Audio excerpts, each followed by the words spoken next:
Nous sommes le 14 mai 2025. Vous savez ce qui s'est passé le 14 mai 1948? Eh oui, les années passent, hein, les années passent. Ça fait exactement 77 ans. Regardez ce qui s'est passé.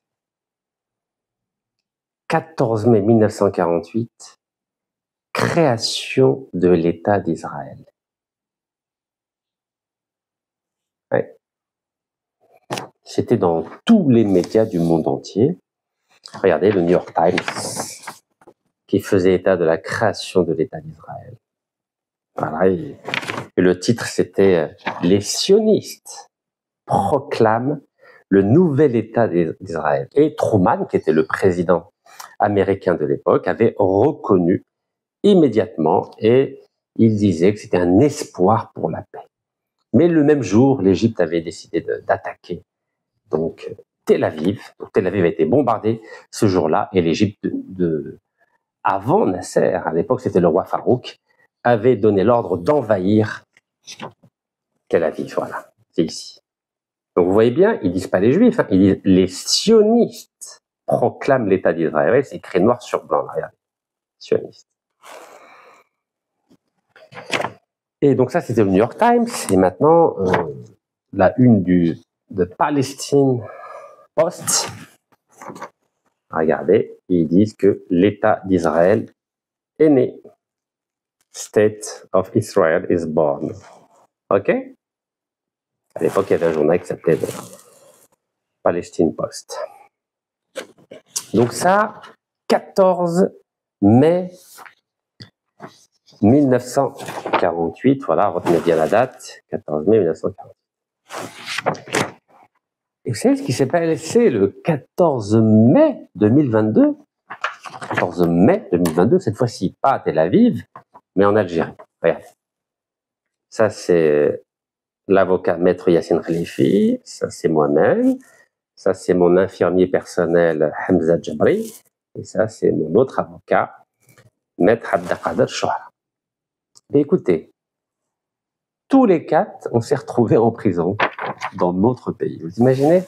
Le jour même de la création de l'État d'Israël, on s'est retrouvés en prison dans notre propre pays, avec un passeport algérien. Et vous savez que j'ai renoncé à ma nationalité française en 2013, et depuis j'ai un récépissé de titre de séjour.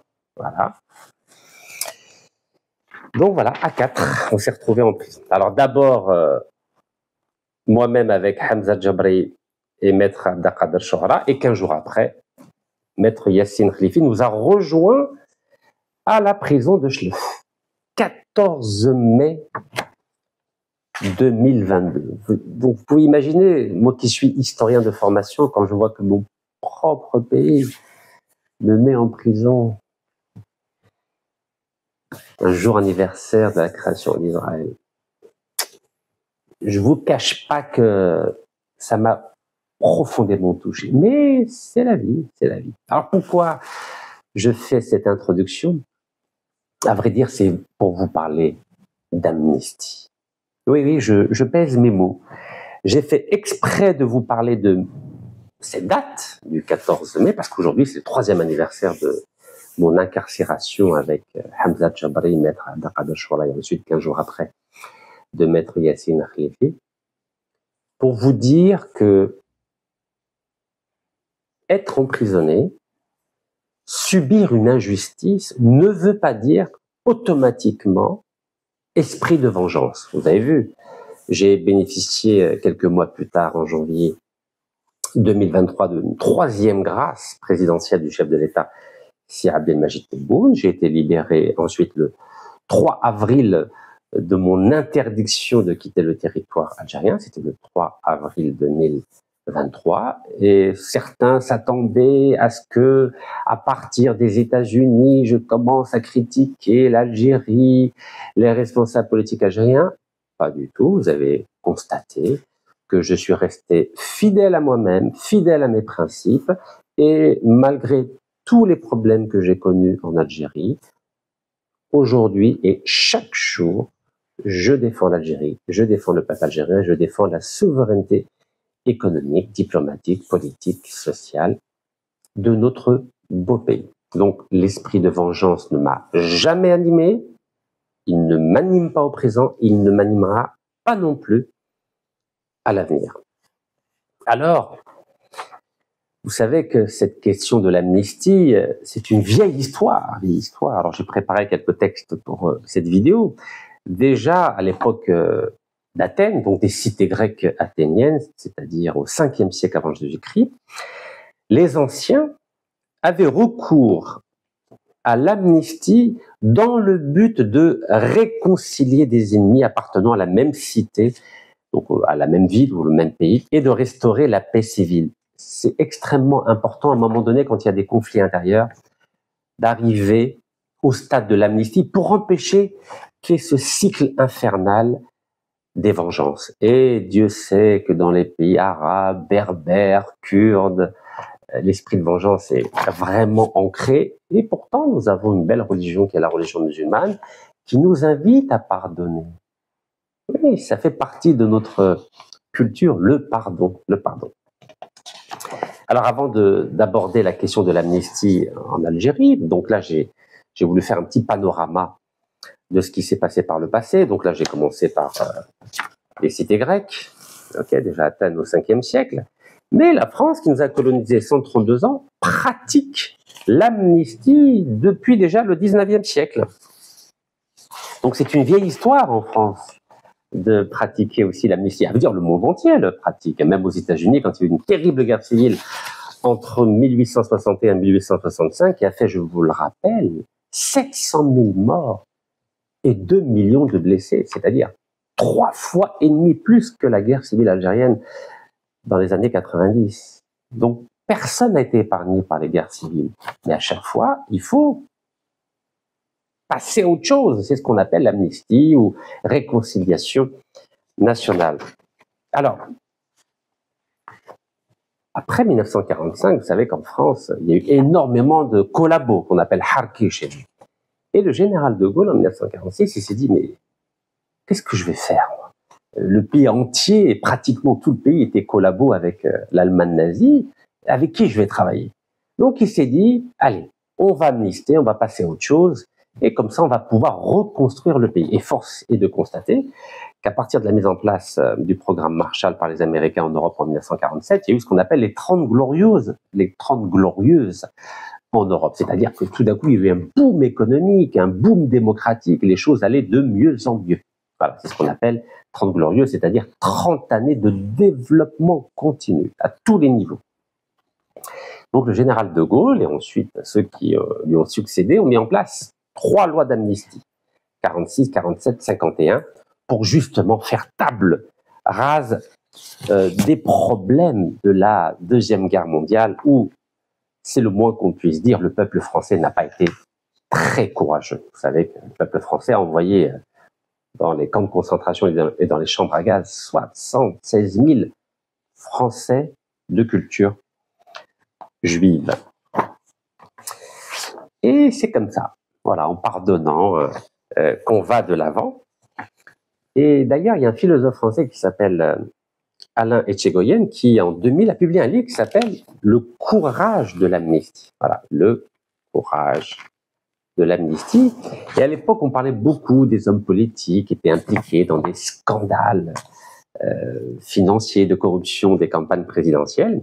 Et il avait écrit dans ce livre « Mieux vaut certainement pour la démocratie un coupable en liberté que maints élus, c'est-à-dire plusieurs élus innocents, victimes de la suspicion publique. » En clair, il dit oui, certes, il y a des hommes politiques qui sont corrompus, qui ont véreux, mais parfois, dans la mesure où l'opinion publique a tendance à considérer tous les hommes politiques comme des gens corrompus, malhonnêtes, etc., il s'est dit, au final, mieux vaut pour la démocratie un coupable en liberté que plusieurs élus innocents, entre guillemets, victimes de la suspicion publique. Ça, c'est le philosophe français Alain Etchegoyen. Alors, plus près de nous, vous savez que pendant la guerre d'Algérie, Il y a eu des choses horribles. Et pendant la colonisation, n'en parlons même pas. 5 millions et demi de martyrs Hamam entre 1830 et 1962. Et rien que pendant la période de la guerre de libération, entre 54 et 62, il y a eu 1,5 million de martyrs. Alors, martyrs, ça veut dire quoi? Ça veut dire assassiné, violé, déchiqueté, envoyé, jeté en avion dans la mer, par avion dans la mer, la famine, camp de concentration, des tortures innommables. Et écoutez-moi bien, tous ces crimes-là, je dis bien, tous ces crimes-là ont été amnistiés lors des accords d'Évian du 18-19 mars 1962. Je ne sais pas si vous imaginez. Donc aujourd'hui, quand on parle de la mémoire, de la colonisation, de la guerre d'Algérie, ben sachez que les négociateurs algériens ont pardonné à la France tous ces crimes-là. Vous imaginez? Le FLN, le GPRA, le gouvernement provisoire de la République algérienne, le Front de Libération Nationale, ont décidé d'un commun accord avec l'État colonial français d'amnistier tout le monde. Regardez, ça c'était le 2 juin 62. Article du Monde, les oubliés de la guerre d'Algérie. Et qu'est-ce qu'il est écrit? Il est écrit que les accords d'Évian proclament une amnistie. Donc, accords d'Évian, je le répète, 18-19 mars 1960. Donc, les accords d'Évian proclament une amnistie pour tous les Algériens, qu'ils aient combattu dans les rangs du FLN ou dans les rangs des harkis. Donc, même les harkis ont été amnistiés. Retenez bien, hein, les harkis.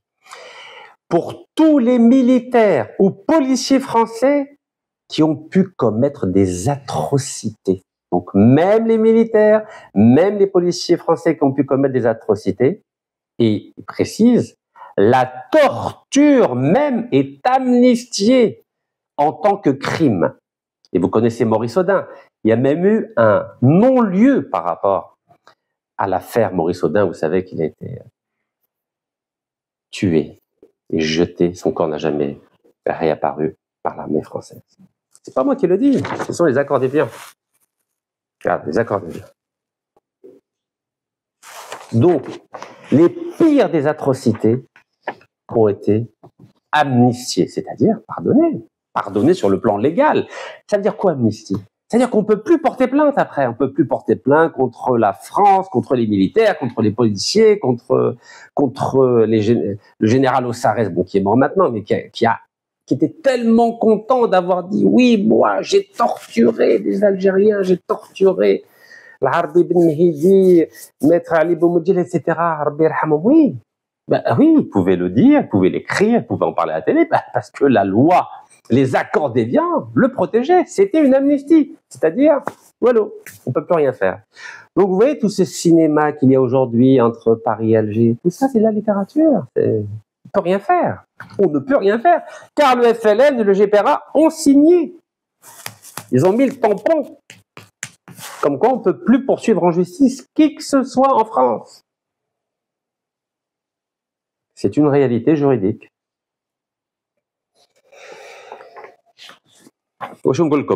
Voilà, il faut le savoir.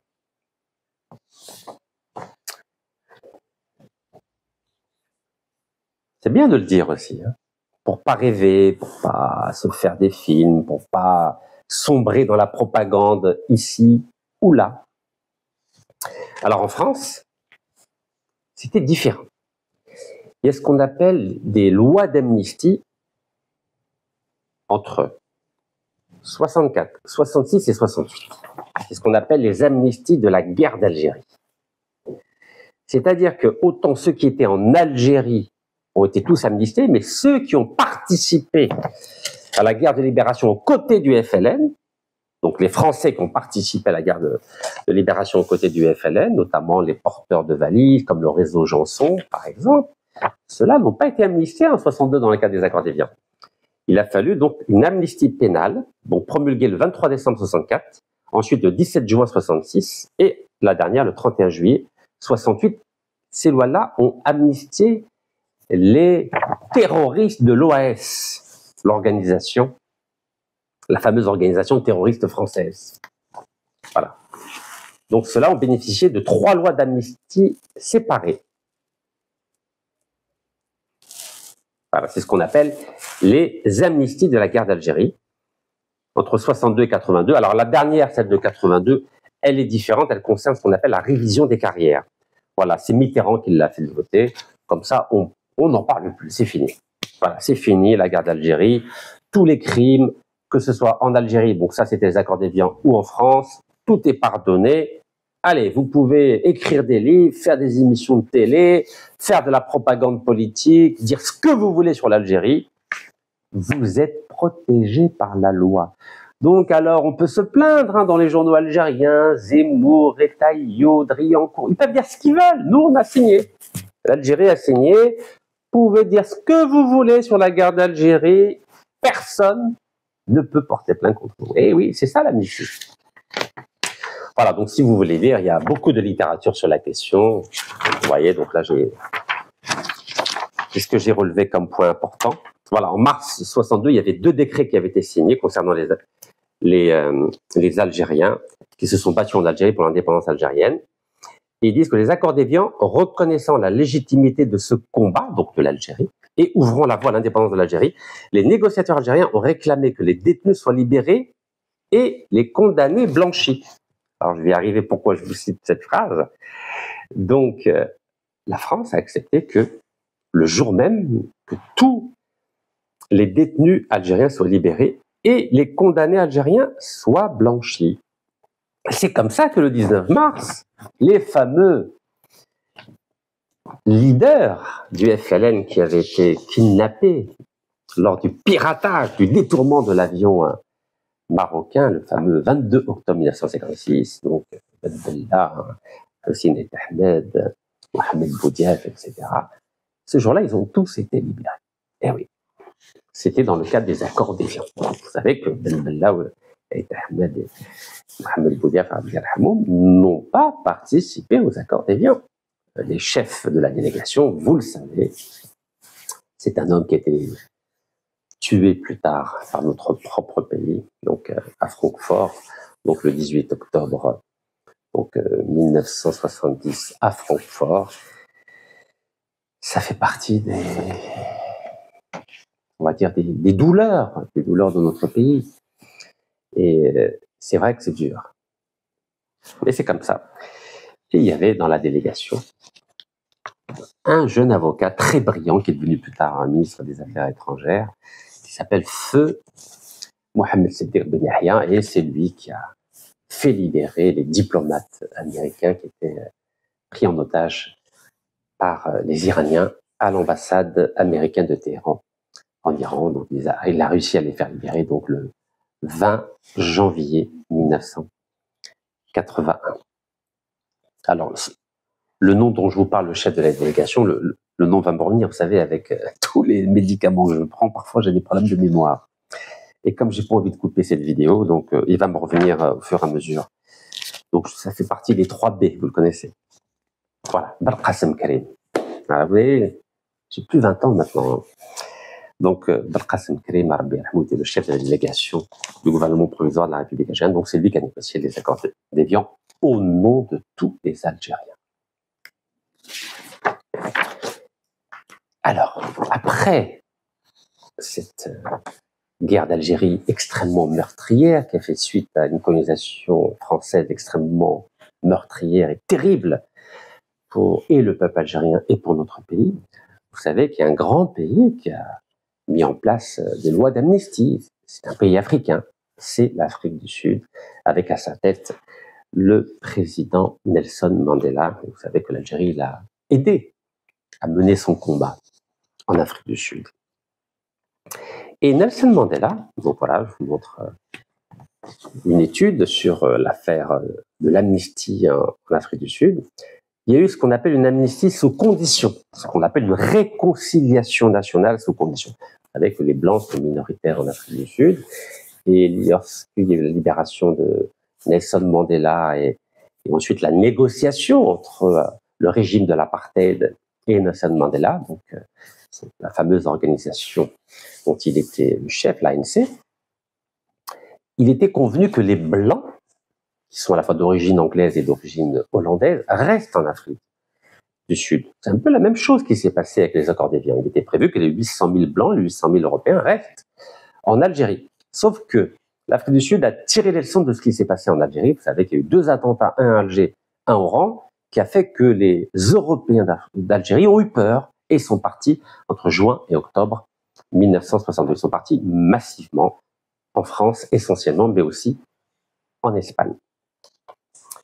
En Afrique du Sud, ils ont été doucement. Voilà, ils ont fait en sorte qu'il n'y ait pas les mêmes dérapages qu'il y a eu en Algérie.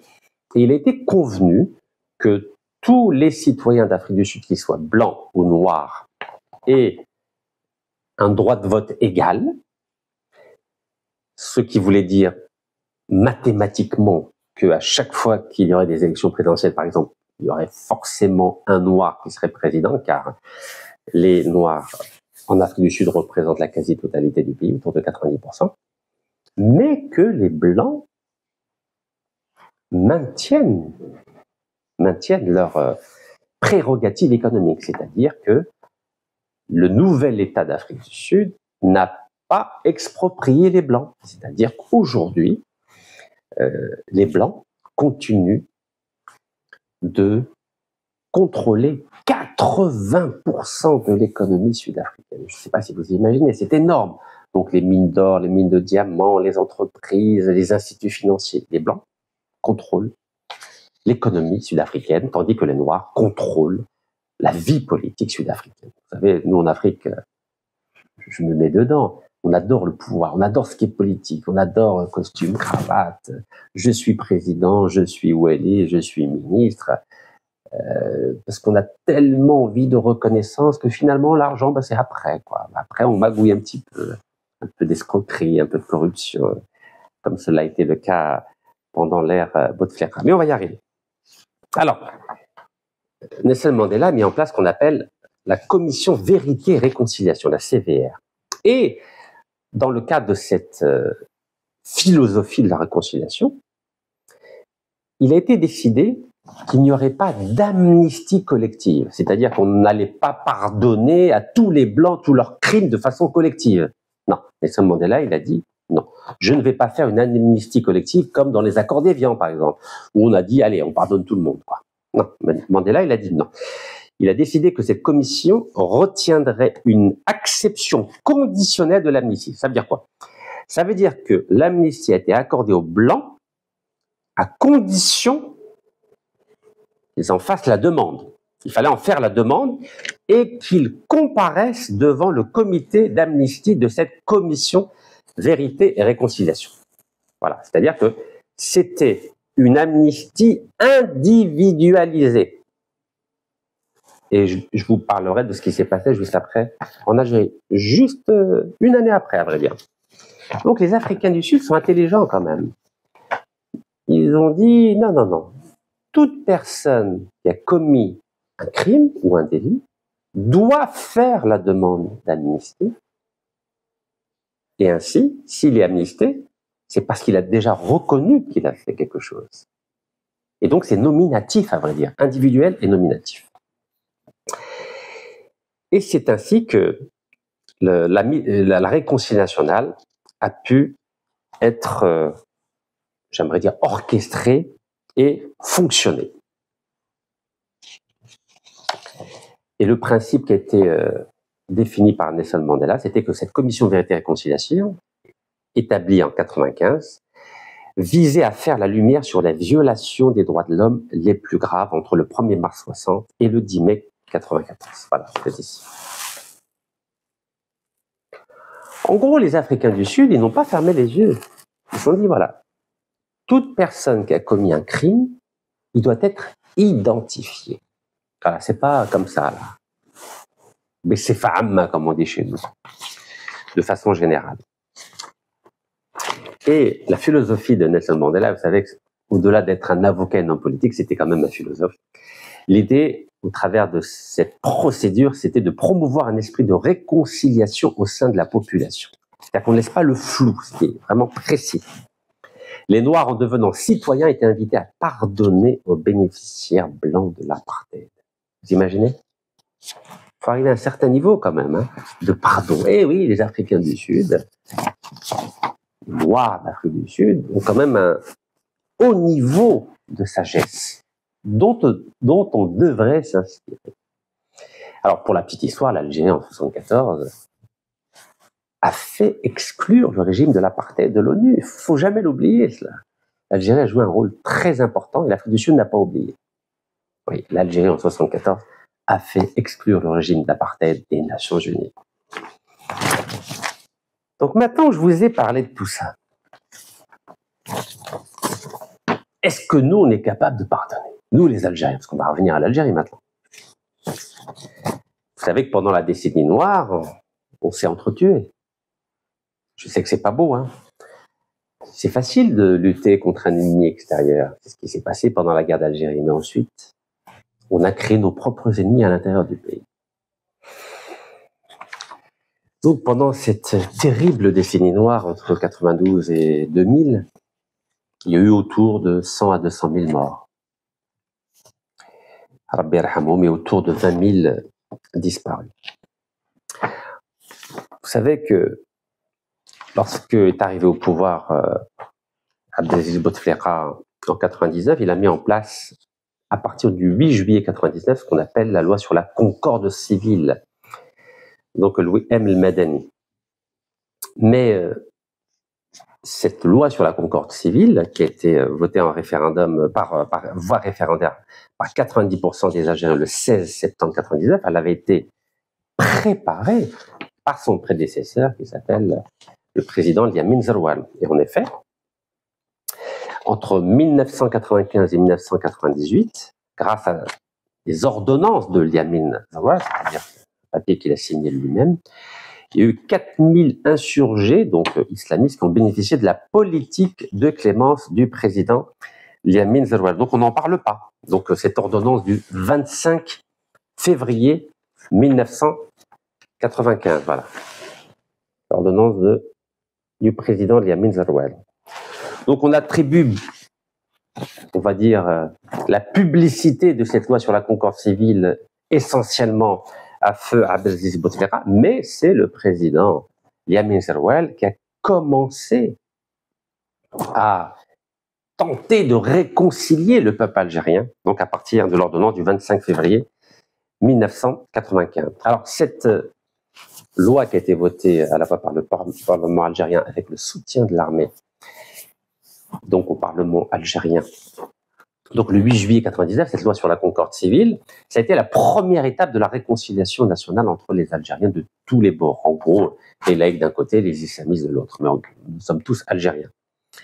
Et c'est à partir de cette loi de 1999 que, à nouveau, il y a eu 6000 islamistes qui sont descendus du maquis et qui ont été pardonnés. Et le président algérien a voulu parachever cet esprit de concorde civile en faisant voter en 2005 une nouvelle loi qu'on appelle la loi sur la réconciliation nationale, donc la charte sur la réconciliation nationale, donc c'était en 2005. Alors pourquoi il a mis en place cette charte pour la paix et la réconciliation nationale, donc c'était le 15 août 2005. L'idée c'était qu'il n'y ait plus aucune plainte, aucune procédure judiciaire qui touche ou bien les islamistes ou bien les militaires qui auraient été responsables de crimes dans le cadre de cette terrible guerre civile qui a perturbé, secoué, bouleversé et horrifié notre pays. Donc 15 août 2005, charte pour la paix et la réconciliation nationale qui a été votée par référendum là aussi. Donc la différence qu'il y a entre l'Afrique du Sud et l'Algérie, c'est que l'Algérie n'a pas voulu individualiser cette amnistie. En clair, l'Algérie, en tout cas l'État algérien, a décidé de pardonner à tout le monde indistinctement. Ce qui veut dire qu'il n'y a pas eu d'acte individuel, il n'y a pas eu des personnes qui ont dit individuellement « moi je demande l'amnistie ». Ce qui veut dire qu'on ne sait pas qui a commis un crime en Algérie. C'est la grande différence avec l'Afrique du Sud, où les Africains du Sud savent qui a commis un crime. Car tous ceux qui ont été amnistés ont dû faire une démarche individuelle. En Algérie, non. On a fait une démarche collective. Alors, je vais y arriver. Je poursuis mon raisonnement. C'est pour ça que j'ai commencé avec mon affaire du 14 mai 2022, où nous avons été tous les 4 emprisonnés dans notre propre pays. Et vous savez pourquoi on a été emprisonnés? Est-ce que vous savez pourquoi on a été emprisonnés? On a été emprisonnés parce qu'on a demandé la libération des 270 détenus politiques qu'il y avait en Algérie à cette époque-là, à ce moment-là. Donc j'avais, avec mes avocats, déposé une déclaration à la Wilaya pour dire que nous allions organiser un rassemblement pacifique et légal devant la prison de Chlef pour demander la libération des 270 prisonniers politiques. Et nous avons été incarcérés de façon totalement injuste et illégale, mais c'est comme ça. Vous savez, on ne peut pas changer les choses d'un coup dans notre pays. Il faut être calme, il faut être très très patient, très patient. Alors maintenant, qu'est-ce qu'on fait? Parce que moi j'ai été libéré, j'ai bénéficié de 3 grâces. D'abord une première le 19 février 2021, une deuxième le 5 juillet 2022 et la troisième, la définitive, en tout cas j'espère que c'est la définitive, le 18 janvier 2023. Donc c'est les grâces, 3 grâces du président de la République, c'est Abdelmadjid Tebboune, et vous savez que je l'ai soutenu depuis le mois de mai 2017 lorsqu'il était chef du gouvernement et qu'il avait décidé de lutter contre la corruption. Donc moi, à titre personnel, j'ai aucun problème avec le président, lui non plus, puisque je l'ai soutenu depuis 2017 et je serai toujours un soutien loyal du président Abdelmadjid Tebboune dans le cadre de sa lutte contre la corruption. Ceci étant dit, vous savez qu'il m'est arrivé des choses très graves. Moi aussi, dans mon combat contre la corruption, des dignitaires pendant ces 20 années du régime de feu Abdelaziz Bouteflika. Vous savez, j'ai organisé 157 manifestations anti-corruption avec des militants du mouvement pour la jeunesse et le changement. Vous connaissez cet homme, qui était le secrétaire général du Front de Libération Nationale. Regardez ce qui a marqué là, Jabhat Tahrir al-Watani. Vous imaginez? Ce monsieur-là, qui représentait le parti des révolutionnaires de 54 à 62, ce monsieur-là volait de l'argent au peuple algérien. Vous imaginez? Le Hizb Jabhat Tahrir al-Watani, le parti du Front de Libération Nationale. Il s'appelle Ammar Saïdani, vous le connaissez. Ce monsieur avait un magnifique appartement, parmi tant d'autres, à Neuilly-sur-Seine, dans les quartiers les plus chics de la banlieue parisienne. 13-15 boulevard Victor Hugo. Ce monsieur-là, vous savez que j'ai organisé un certain nombre de manifestations devant son appartement. Et qu'est-ce qui s'est-il passé en octobre 2017? Regardez ce qui s'est passé. Son fils, son neveu, on ne sera jamais la vérité, m'a sauvagement tabassé. J'étais à 2 doigts de mourir. Vous imaginez 2 doigts de mourir. J'ai eu 30 coups à l'oreille droite. 30 coups à l'oreille droite. Il m'a cassé mon nez. Et s'il n'y avait pas les policiers municipaux de Neuilly-sur-Seine qui avaient réagi à temps, je serais dans un cimetière aujourd'hui, dans le cimetière de Mondouar, en Algérie. Regardez ce qui s'est passé. Vous voyez ? Cette vidéo avait été vue à l'époque par 15 millions d'Algériens. 15 millions d'Algériens. J'ai failli mourir. Bon, on va tous mourir, vous savez. La vie politique, la lutte contre la corruption, elle est risquée, vous le savez bien. Quel que soit le pays, regardez Navalny en Russie, regardez Snowden, Julian Assange, ils ont été obligés de quitter leur pays parce que ils avaient révélé des choses qu'ils n'auraient jamais dû révéler. Eh bien, malgré ce qui m'est arrivé, le 6 octobre 2017, j'ai jamais eu un instinct de vengeance contre ce monsieur-là, Ammar Saïdani. Vous savez que son fils ou son neveu n'a eu que 127 € d'amende de la justice française. Vous imaginez? 127 € d'amende. C'est tout. Il n'a même pas passé une seconde en garde à vue. Alors qu'il a failli me tuer, j'ai failli mourir. Alors quand j'entends les Français qui parlent de cette affaire, d'un éventuel kidnapping d'un certain influenceur, mais j'ai envie de rigoler, je rigole. Et quand j'ai failli être tué par le fils de Seridani, pourquoi la justice française n'a condamné ce jeune homme qu'à 127 € d'amende? Il n'a même pas passé une seconde en garde à vue. Et quand j'entends que maintenant le parquet national antiterroriste a été saisi par cette affaire, mais c'est une plaisanterie, j'espère. Qu'est-ce qui est le plus grave? Vidéo à l'appui. J'étais à 2 doigts de mourir, ou bien une scabreuse histoire qui tient pas debout et qui est instrumentalisée par l'État et la justice française. Ça, c'est du réel. 127 € d'amende seulement. Et il est tranquille aujourd'hui. Il lui est rien arrivé. Donc notre ami Amal Saadani, qui était vraiment le ténor de la vie politique algérienne, aujourd'hui il est où? il est tranquille au Maroc, en Angleterre, protégé. Personne ne le recherche. Personne ne le recherche. Vous avez vu ce qui m'est arrivé? Ben écoutez, j'ai aucun sentiment de vengeance, aucun. Aucun. Vous avez vu, j'ai pu manifester, j'ai pas relancé la procédure, j'ai rien fait. Voilà. Parce que je suis comme ça. Moi, je suis un vrai musulman et moi, je pardonne. Je suis comme ça. Donc ça, Amal Saadani, il a des milliards de dinars ou d'euros, je ne sais plus, et il est tranquillement en train de se balader entre le Maroc et l'Angleterre. Et l'Algérie ne le recherche même plus. Hein. Donc ça, c'est élément numéro 1. Élément numéro 2, vous connaissez Chakib Khalil. Chakib Khalil avec sa femme, tranquille. Ce monsieur a ruiné l'Algérie. Il a signé des contrats avec des entreprises étrangères. En échange, il a eu du bakshish par millions de dollars. Ben, ce monsieur est aux États-Unis avec sa femme, ses 2 enfants. Il y a des mandats d'arrêt internationaux, mais personne ne le recherche. Personne. Il vit la belle vie, tranquille, alhamdoulilah. Millions, milliards de dollars. On continue. Regardez ces 2 beaux gosses là. Vous connaissez ce beau gosse là?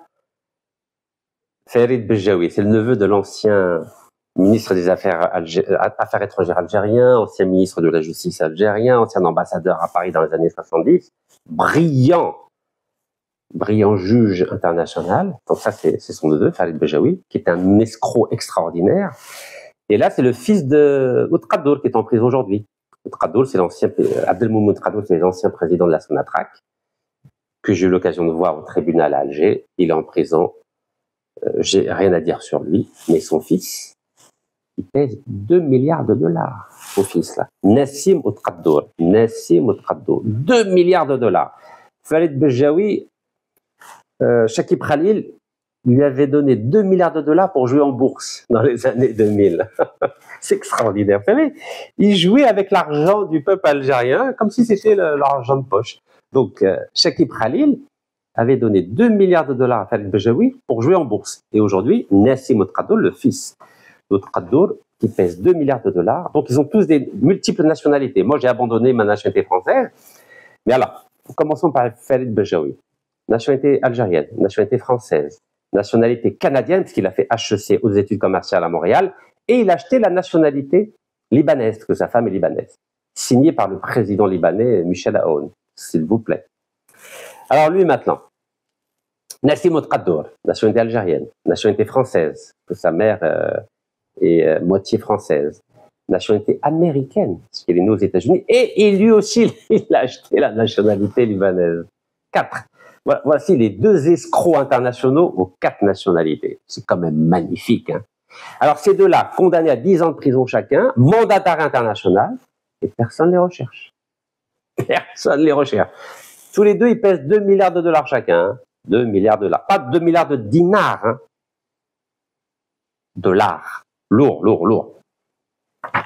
Alors, de temps en temps, là, c'est un article d'El Watan du 14, qui était le 14 mars 2024. Ils disent Nassim Ouattara et Farid Bejaoui, deux destins qui se ressemblent, ces hommes d'affaires aux fortunes colossales à l'étranger. Donc, tout le monde est au courant, à vrai dire. Ils ont des fortunes colossales. Et personne ne les arrête. La France les protège. Bah oui, Macron les protège. Bah écoutez, voyons, ces gens-là défendent les intérêts de la France. Voilà, ils sont tranquilles. Tout va bien. Abdullah, vive la vie. Plus on vole de l'argent en Algérie, plus on est protégé par la France. C'est quand même magnifique. Donc ça, Chakib Khalil, il est protégé par Washington, vous le savez. Bon. On continue. Alors, Farid Bejaoui. Regardez. Ça, c'était Jeune Afrique. Farid Bejaoui. Passeport libanais et cache dorée à Dubaï. Alors lui, il s'amuse. Dubaï, Paris, Thaïlande. Mais il va où il veut. Parce que vous savez que l'Algérie délivre des mandats d'arrêt internationaux, mais personne ne les respecte. Ce qui fait que ça ne sert à rien, à vrai dire. Ça sert strictement à rien. Alors ça, c'est un article de L'Orient le Jour. C'est un journal libanais, hein, d'accord? Regardez ce qu'il y a marqué. Vous savez, les escrocs mondiaux. Parmi les naturalisés libanais, Farid Bejaoui, le monsieur 3% algérien. Regardez comment il l'appelle, monsieur 3% algérien. Je vais vous dire pourquoi il l'appelle 3%. Alors, donc il y a un décret de naturalisation du président, donc Michel Aoun, qui a accordé la nationalité libanaise donc à Farid Bejaoui. On aime beaucoup les voyous. 18 juin 2018. Hein. Et ils disent qu'à l'époque, en 2014, Farid Bejaoui était à Dubaï. Il avait même ses 5 enfants inscrits au lycée français. Georges Pompidou, regardez. Lycée français Georges Pompidou. Et ils adorent la France, ces gens-là. Vous savez, c'est la fameuse 5e colonne. C'est-à-dire, ils pourraient les inscrire dans un lycée américain, un lycée anglais. Non, non, c'est toujours lycée français. Moi, mon fils, je l'ai inscrit dans un lycée américain. Lycée français à Dubaï. Quand je vous dis qu'ils servent les intérêts français, vous ne me croyez pas? Donc après, ils disent qu'il serait parti en Thaïlande et finalement, maintenant, il est tranquillement en France. Alors, pourquoi il l'appelle Monsieur 3%? Vous savez que ce playboy, oui, c'est un playboy, hein. Il a une belle tête, comme on dit. Voilà, je vous montre ça, voilà. Ce playboy, il était l'intermédiaire entre l'Algérie de Chakib Khalil et Eni, la fameuse Eni, vous connaissez Eni, l'entreprise italienne d'hydrocarbures. Et en échange de 198 millions de dollars, Eni a remporté 11 milliards de dollars de contrats avec l'Algérie. Ah oui, c'est pour ça qu'Eni est en Algérie. Vous imaginez, 198 millions de dollars. Donc bien sûr, il a partagé ça avec Chakib Khalil, sa femme, ses 2 enfants et Omar Habboul, apparemment qui est décédé. Et aucun, donc ni Chakib Khalil, ni Farid Bejaoui, ni ses 2 enfants de Chakib Khalil, ni Omar Habboul, c'est-à-dire 5, aucun problème. Il y a des mandats d'arrêt, mais il ne se passe rien. C'est un peu comme si vous écrivez une petite lettre, vous la jetez à la mer, mais il ne se passe rien. Alors, ils sont protégés. C'est comme Nassim Ouattara. Tout va bien. Tout va bien. Alors, on va parler un peu de Nassim Ouattara. Hein. Est-ce que vous savez que Nassim Ouattara donc possédait, parce qu'il l'a revendu, 2 appartements à Neuilly-sur-Seine. Donc là, c'est le lac Notarié que j'avais publié à l'époque. Et je ne parle jamais sans preuve, moi. Hein. Donc c'était 3 millions d'euros. Voilà, c'est écrit 3 millions d'euros. Je ne sais pas si vous arrivez à voir. 3 millions d'euros, voilà, 3 millions d'euros. Et un autre de 380 000 euros. Voilà. Ça, c'est l'acte notarié officiel. Voilà, 380 000 euros. Donc, à Neuilly-sur-Seine. Et il avait acheté ces 2 appartements dans le cadre d'une SCI qui s'appelle Lema, par rapport au prénom de sa fille, Lema. Voilà, SCI Lema. Donc, à l'époque de 2017, j'organisais des manifestations devant les biens mal acquis de ces personnages-là. Et à l'époque, on me dit, mais Rachid, comment tu peux porter atteinte à ces ministres, à ces hommes d'affaires? Tu es envoyé par la France, sûrement. Ah oui, donc quelqu'un qui défend l'Algérie, qui dit que ces gens-là, c'est des voyous, ah, il est envoyé par la France. Alors que c'est eux qui sont envoyés par la France et protégés par la France. Donc voilà, ça c'est l'acte notarié. Hein. Bon, bah, on va pas s'éterniser dessus. Hein. Simplement pour vous dire que, voilà, c'est des preuves, quoi. Voilà. Et je vais vous dire ce qui m'est arrivé. Parce que j'ai dénoncé ces voyous. Voilà, on tourne les pages, une à une. Hein. Voilà. C'est là où je vous avais apporté la preuve que Abdelmoumoud Radoul était français. Français, et il était PDG de la Sonatrach. À l'époque, on me dit, mais non, Rachid, il ne faut pas le déranger. Eh oui. Vous vous rendez compte comment j'ai souffert à l'époque? J'étais seul avec les militants du MJC à dénoncer tout ça. J'étais seul à partir de 2014. Seul. Vous entendez? J'étais seul. Oreille, j'entends plus, suite à l'agression presque mortelle du fils de Saïdani. Mon nez cassé. J'ai tout perdu. Mais c'est comme ça, c'est la vie. Vous savez, personne ne m'a rien demandé. Alors, on va montrer juste comment il a financé cet argent, cet appartement. Donc, un des deux appartements, donc il coûtait 3 millions d'euros, regardez, 3 millions d'euros, 3 millions d'euros. Il a financé à 50%, écoutez-moi bien, donc 1 600 000 euros d'un emprunt consenti par la First National Bank. Elle est au Liban. C'est là où il cachait l'argent qu'il avait volé, le papa. Parce que le papa avait volé, vous savez, 1 milliard de dollars de surfacturation quand il était à la tête de la BRC. Bon, bref. Regardez. Lisez bien. 1 600 000, un prêt de la BRC, de la First National Bank qui se trouve donc à Beyrouth, au Liban. Et pour le solde, 1 400 000 euros de deniers personnels, regardez. Deniers personnels. 1 400 000 euros en deniers personnels. C'est-à-dire argent de poche, comme ça. Vous connaissez beaucoup de gens qui ont dans la poche 1 400 000 euros. Voilà. Alors, comment j'ai eu ces documents-là? Vous savez, mon domaine, c'est l'immobilier. Donc, quand vous êtes dans l'immobilier, vous pouvez avoir n'importe quel acte notarié de n'importe quel appartement ou immeuble. N'importe quel. C'est la loi. N'importe qui peut faire la demande. C'est comme ça. Bon, bref. Quand j'ai fait ces manifestations-là, qu'est-ce qu'a fait notre ami qui pèse 2 milliards de dollars, Nassim Tradoul? Mais il a porté plainte. Il a porté plainte contre moi. Vous savez pourquoi? En disant que j'avais pas le droit de mettre l'adresse de ces deux appartements.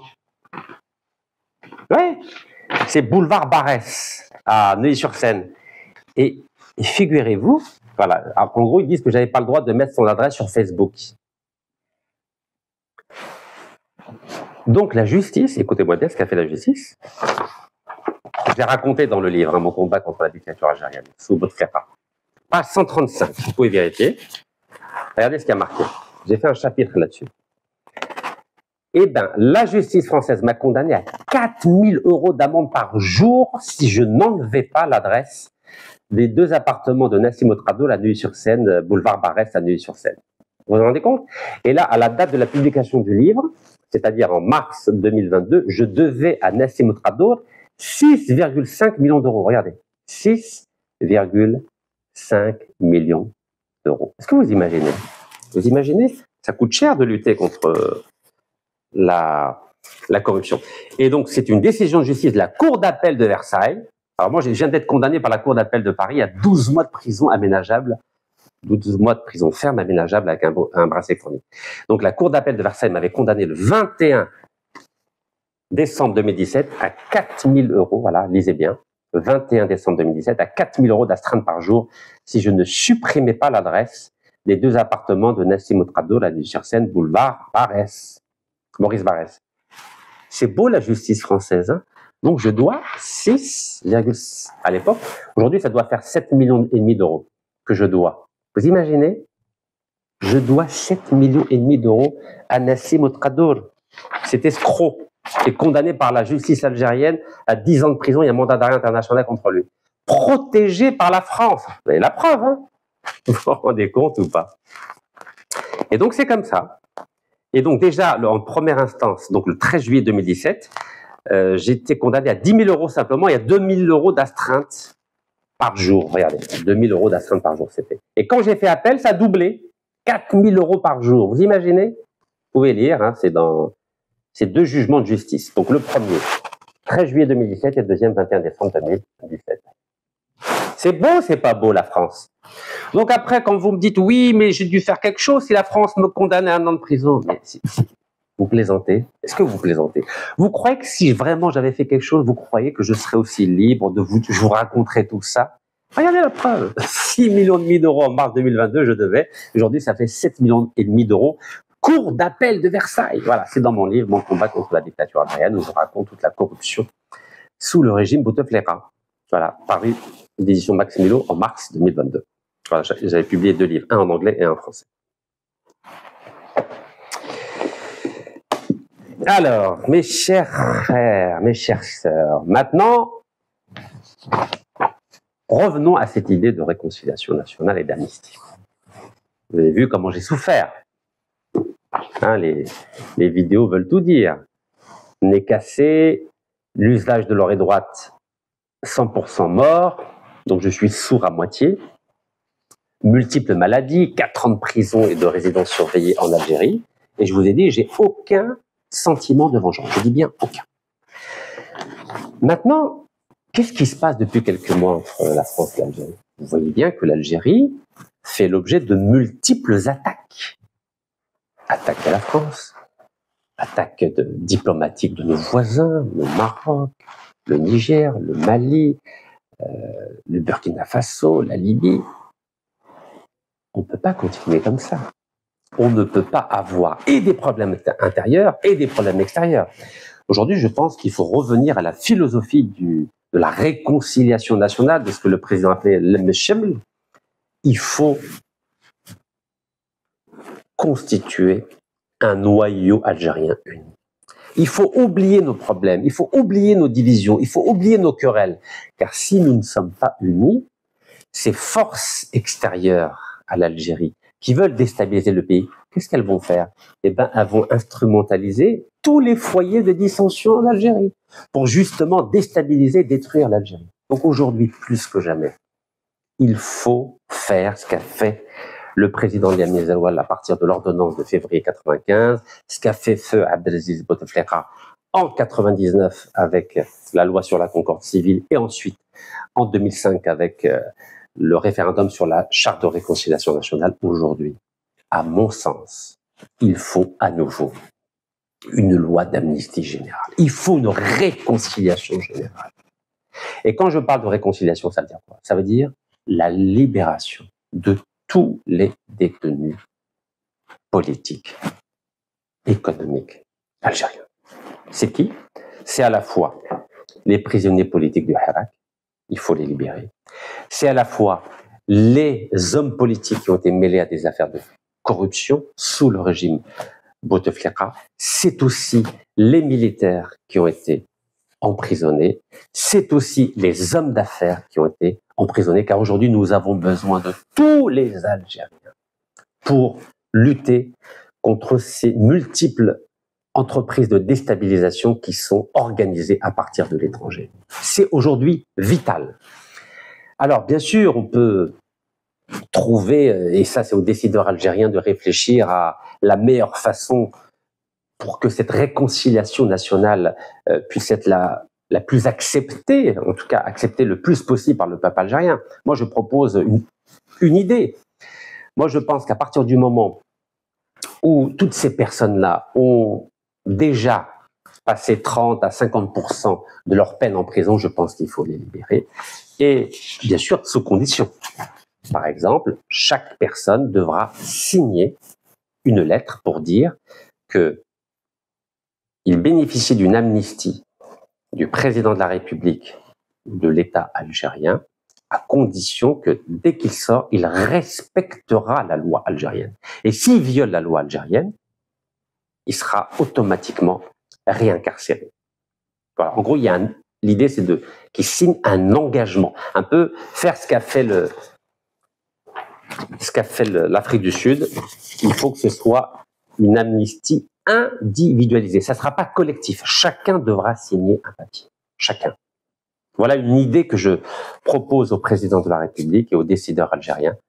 C'est d'amnistier tous les prisonniers, prisonniers politiques, prisonniers économiques, que ce soit le Hirak ou du régime Bouteflika, et même les militaires qui ont été emprisonnés, mais grâce au travers d'une démarche individualisée, comme cela a été fait en Afrique du Sud. Car si nous ne mettons pas en place ce front commun, ce front national algérien commun, il est à craindre que nos ennemis profitent des querelles, des dissidences que nous avons à l'intérieur du pays ou à l'extérieur du pays pour déstabiliser davantage notre Algérie.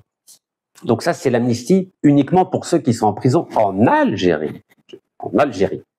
Donc qui ont déjà purgé un tiers ou la moitié de leur peine, c'est-à-dire la quasi-totalité de ceux qui sont en prison aujourd'hui. Mais, eu égard à ceux qui se cachent à l'étranger, sous protection française, comme Farid Bejaoui, comme Nassim Tqaddour, comme Ammar Seydani, ou comme Shakib Khalil, ou comme Abdeslam Bouchouareb, ah là, non, l'amnistie n'est pas valable. L'amnistie n'est valable que pour ceux qui sont emprisonnés en Algérie, pas ceux qui sont en fuite à l'étranger sous la protection de la France ou d'autres puissances étrangères. Voici le message donc que je voulais passer aujourd'hui à l'occasion du 3e anniversaire de mon incarcération à la prison de Bchlef avec le maître Abdelkader Chouara, Hamza Djabri et 15 jours plus tard le maître Yassine Khalifi.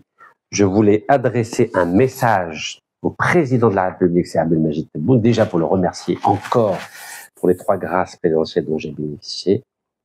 Je veux lui demander d'organiser ou un référendum ou de signer une ordonnance comme Yamin Zaroual pour décréter une amnistie générale des détenus politiques du Hirak, des détenus corrompus de l'ère Bouteflika et des militaires qui sont en prison aujourd'hui de façon à resserrer les rangs du peuple algérien pour lutter plus efficacement contre nos multiples ennemis.